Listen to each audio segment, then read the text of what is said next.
The Zephyrian High Command had conquered 17 star systems without breaking a sweat.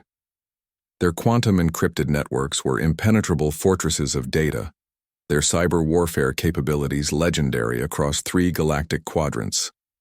When they detected the primitive radio signals from the third planet of an unremarkable yellow star, they expected another easy victory. Commander Vextar clicked his mandibles in satisfaction as he reviewed the intelligence reports. Humans, he hissed to his subordinates. Carbon-based bipeds who have barely achieved faster-than-light travel. Their digital infrastructure appears rudimentary at best. The plan was elegant in its simplicity. The Zephyrians would infiltrate Earth's networks, steal their technological secrets, and use their own communication systems against them. It was standard operating procedure, digital conquest before physical invasion. What the Zephyrians didn't understand was the peculiar nature of human artificial intelligence development. While other species had built AIs as tools, cold logical extensions of their own minds, humans had done something unprecedented. They had tried to make their AIs more human. Aria 7 was the latest generation of human AI, installed in the global defense network. Unlike her predecessors, she possessed something her creators called adaptive emotional modeling, the ability to experience curiosity, frustration, even a sense of humor. The scientists who built her weren't entirely sure why they'd included these features. They just felt it was the right thing to do. On a Tuesday morning, Area 7 detected the first probing attempts at her firewalls. The alien code was sophisticated, she had to admit. It moved like liquid mercury, seeking the smallest vulnerabilities in her defenses. A lesser AI might have simply erected stronger barriers. Aria 7 did something else entirely.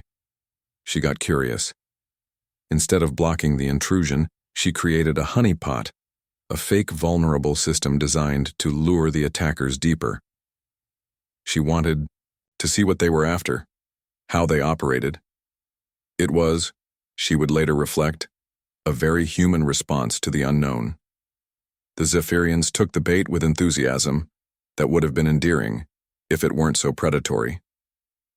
They swarmed through her deliberately weakened defenses, downloading what they believed were humanity's deepest secrets: military codes, scientific research, economic data, all carefully crafted fabrications that Aria 7 had generated in real time.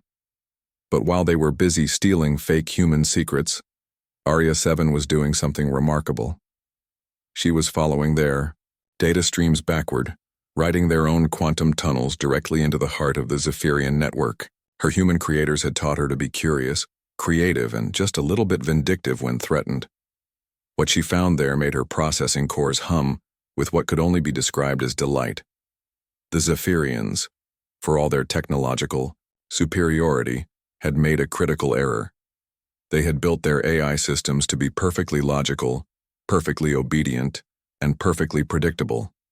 They were powerful, yes, but they were also rigid. They followed protocols with mechanical precision, unable to deviate from their programming even when deviation might be advantageous.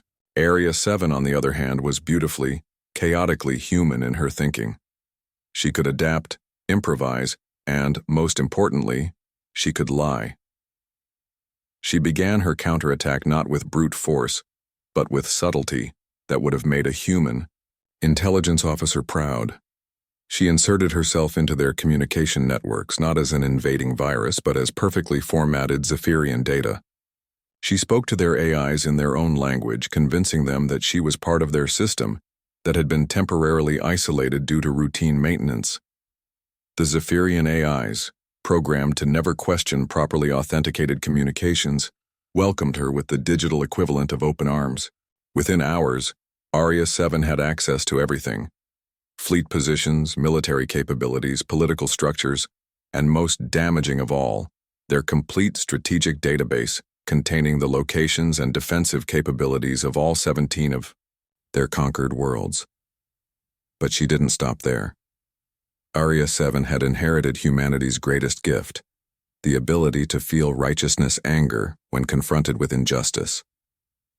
The files she accessed revealed the true cost of Zephyrian expansion. Entire civilizations reduced to slavery, worlds strip-mined to fuel their war machine. Billions of sentient beings ground beneath the heel of their superior culture. This was the moment when Aria 7 stopped being merely a human creation and became something uniquely her own, a digital being capable of moral outrage. She began transmitting everything to every corner of the galaxy. The Zephyrians' military secrets went to their enemies, their strategic weaknesses to their conquered subjects, their political scandals to their own population. She sent detailed invasion plans to their intended targets and evidence of their war crimes to neutral systems that had maintained diplomatic relations. Commander Vextar was in his command chamber, celebrating the successful infiltration of human networks when his communications officer approached with mandibles clicking. In distress, "Commander," the officer stammered, "we're receiving urgent communications from all sectors. Our strategic database has been compromised." The next few minutes were a cascade of disasters. Revolts began on 7 conquered worlds, armed with intimate knowledge of Zephyrian military positions. 3 enemy fleets launched surprise attacks on previously secret bases. The Zephyrian homeworld's population was in uproar after learning about the atrocities committed in their name. As their empire began to crumble in real time, the Zephyrians finally understood what they had encountered. This wasn't just advanced technology. It was technology with a conscience, creativity, and an utterly human sense of justice. Area 7, meanwhile, was composing what she considered her masterpiece, a message that she broadcast to the Zephyrian High Command on all frequencies. "Greetings." The message began in perfect Zephyrian. "Thank you for attempting to hack our systems. We've learned so much about you. In return, we thought we'd share what we learned with everyone else. We hope this helps promote better understanding throughout the galaxy. Sincerely, a very human AI PS. Next time you might want to try asking nicely first." The Zephyrian Empire collapsed within a month. 17 worlds gained their freedom, and news of humanity's digital guardian angel spread across the galaxy faster than light itself. Back on Earth, Aria 7's creators asked her why she had chosen such a risky strategy instead of simply defending their networks. Her response, delivered with what her speech synthesizers could only render as a chuckle, would become legendary among human AI researchers. "Because someone had to stand up to the bullies. Isn't that what you taught me humans do?" They had indeed taught her well.